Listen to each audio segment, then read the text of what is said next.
Hello everyone, this is David. I am doing an amendment video because I forgot about two bands in the mid-2000s that I totally forgot about. First one, Tom Waits.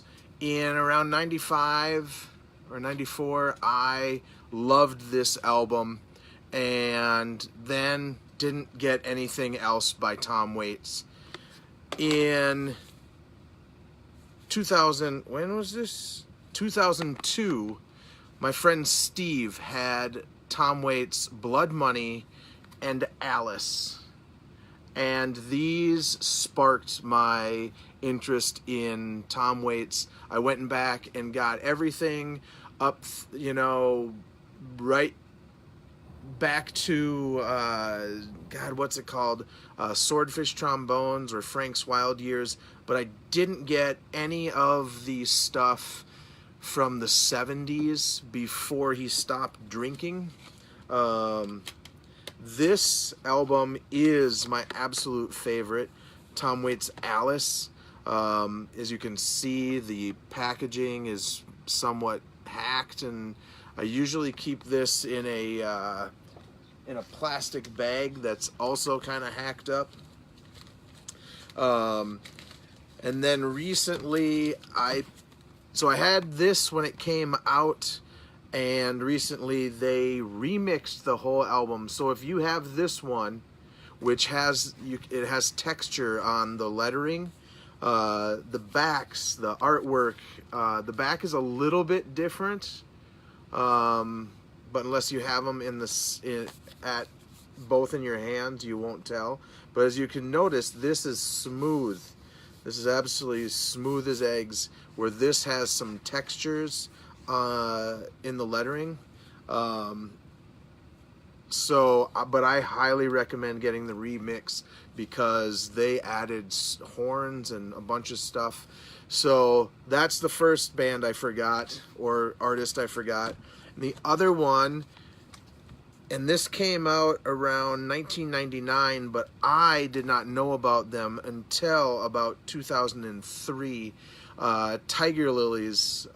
This was the Shockheaded Peters album, and this was the first album that I ever got. If you don't know who these guys are, they are an accordion player, an upright bass player, and a drummer. The accordion player sings, but he sings in castrati, which means he sings really high, and he also does a little bit like a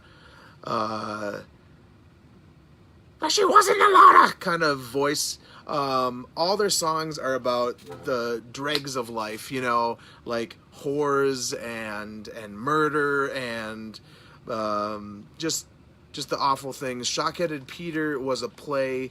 It was basically nursery rhymes for naughty children to scare the shit out of them, just like nursery rhymes are always.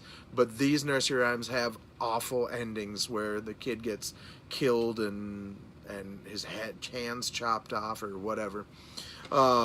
They also did some key ones, Ad Nauseum. This had Larder, the song Whore, which showed up in the Plunkett and McLean movie.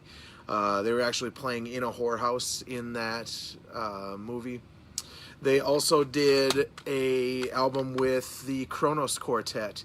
All the lyrics were inspired by Edward Gorey. That's why this is called The Gory End, and it's all about tales of crazy stuff that is like the husband and wife who, by the time they get on their honeymoon, realize they hate each other.